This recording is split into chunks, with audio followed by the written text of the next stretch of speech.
ফ্যাসিবাদ মুক্ত বাংলাদেশে স্বমহিমায় নিজেদের গড়ার সুযোগ তৈরি হয়েছে বললেন প্রধানমন্ত্রী। সবাইকে যথাযথভাবে দায়িত্ব পালনের আহ্বান।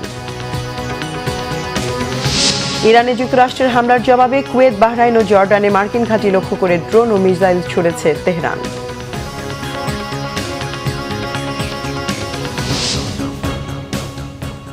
দেখছিলেন ক্রাউন সিমেন্ট সংবাদ শিরোনাম। বিস্তারিত সংবাদ এবার। প্রধানমন্ত্রী তারেক রহমান বলেছেন, অতীত থেকে শিক্ষা নিয়ে ফ্যাসিবাদ মুক্ত বাংলাদেশে স্বমহিমায় নিজেদের গড়ার সুযোগ তৈরি হয়েছে। দেশ সবার, সবাইকে দায়িত্ব যথাযথভাবে পালন করতে হবে। আন্তর্জাতিক জাতিসংঘ শান্তিরক্ষী দিবস উদযাপন উপলক্ষে সকালে ঢাকা সেনানিবাসের সেনাকুঞ্জে সংবর্ধনা অনুষ্ঠানে কার্যক্রম শুরুর পর শান্তিরক্ষা কার্যক্রমে দায়িত্ব পালনকারী শাহাদাত বরণকারীদের জন্য 1 মিনিট দাঁড়িয়ে নীরবতা পালন করা হয়। শাহাদাত বরণকারী শান্তিরক্ষীদের পরিবার এবং আহত শান্তিরক্ষীদের সংবর্ধনা প্রদান করা হয়। অনুষ্ঠানে সেনাবাহিনীর প্রধান জেনারেল ওয়াকারুজ্জামান বলেন, বিশ্ব শান্তি প্রতিষ্ঠায় বাংলাদেশ স্বীকৃত ও গ্রহণযোগ্য নাম। পুরুষের পাশাপাশি নারীরাও অগ্রণী ভূমিকা পালন করছেন। প্রধান অতিথির বক্তৃতায় প্রধানমন্ত্রী তারেক রহমান বলেন, দেশের সশস্ত্র বাহিনীর সম্মানের প্রতীক। মুক্তিযুদ্ধে সেনাবাহিনীর ভূমিকা ছিল অনেক। একজন মেজর স্বাধীনতার ঘোষণা করেছিলেন। এই গৌরব যাতে ম্লান না হয় সেদিকে খেয়াল রাখতে হবে বলে উল্লেখ করেন তারেক রহমান।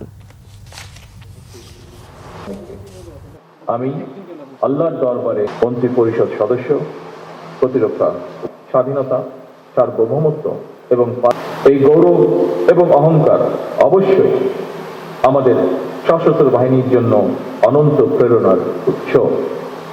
সুতরাং এই গৌরব যেন কোনোভাবেই ম্লান না হয় সেটি রক্ষা করা অবশ্যই সশস্ত্র বাহিনীর কর্তব্য। অতীত থেকে শিক্ষা নিয়ে ফ্যাসিবাদ মুক্ত বাংলাদেশে বর্তমানে প্রতিটি রাষ্ট্র এবং সাংবিধানিক প্রতিষ্ঠানের সামনে স্বমহিমায় নিজেদেরকে প্রতিষ্ঠিত করার সুযোগ সৃষ্টি হয়েছে। দেশকে নতুনভাবে গড়ে তোলার স্বপ্ন নিয়ে ইতিহাসের সবচেয়ে বড় বাজেট দিতে যাচ্ছে সরকার।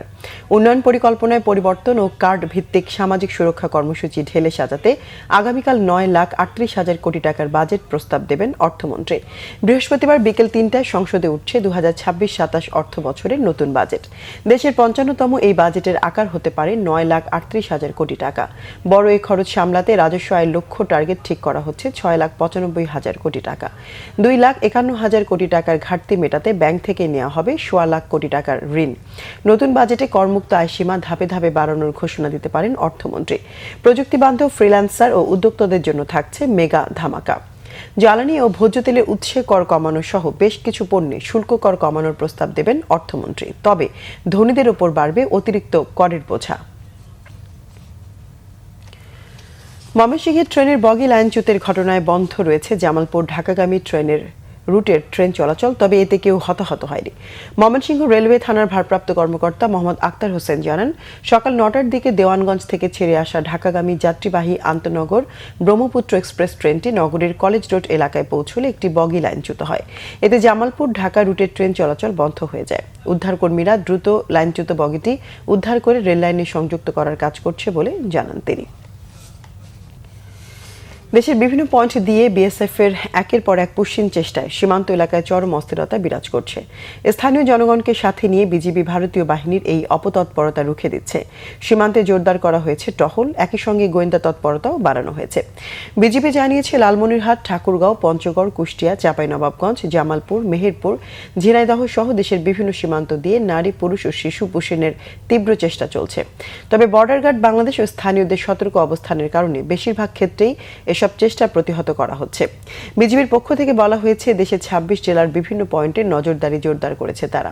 পুশিনের চেষ্টা হতে পারে এমন আশঙ্কা থেকে যশোর, সাতক্ষীরা, চুয়াডাঙ্গা, ফেনী, মৌলভীবাজার, ময়মনসিংহ, নেত্রকোনা, খাগড়াছড়ি, জয়পুরহাট, কুমিল্লা, সিলেট, ব্রাহ্মণবাড়িয়া ও শেরপুর ছাড়াও বিভিন্ন সীমান্তে সতর্ক অবস্থায় নেওয়া হয়েছে। কোথাও কোথাও বিজিবির পাশাপাশি রাত জেগে পাহারা দিচ্ছেন স্থানীয় বাসিন্দারা। আন্তর্জাতিক প্রসঙ্গ। হেলিকপ্টার ধ্বংসের প্রতিশোধ নিতে ইরানে ক্ষেপণাস্ত্র হামলা চালিয়েছে মার্কিন বাহিনী। এর জেরে F-35 বিমানের হ্যাঙ্গার, বাহরাইনে 5ম নৌবহর সহ মধ্যপ্রাচ্যে 20টির বেশি মার্কিন সামরিক অবস্থানে আঘাত হেনেছে ইরান।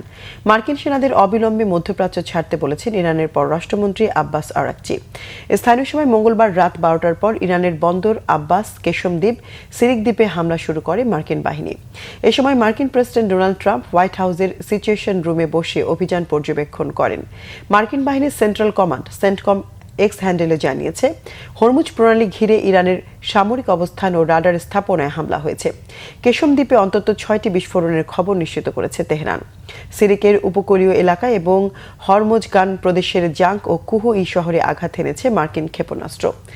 বোমানির অন্তত 2টি জলাধারে হামলা হয়েছে। এর জবাবে জর্ডান, বাহরাইন, কুয়েতে মার্কিন ঘাঁটি লক্ষ্য করে একযোগে হামলা চালায় ইরান।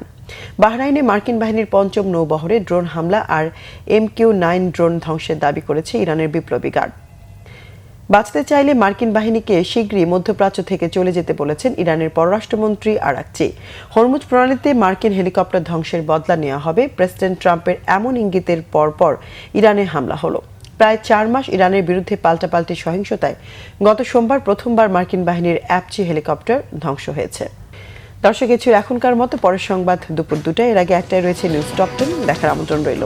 এছাড়া বাংলাভিশন সংবাদ ও সংবাদ সংশ্লিষ্ট অনুষ্ঠান দেখতে ভিজিট করুন www.bvnews24.com ও facebook.com/banglavisionnews এবং সাবস্ক্রাইব করুন youtube.com/banglavisionnews।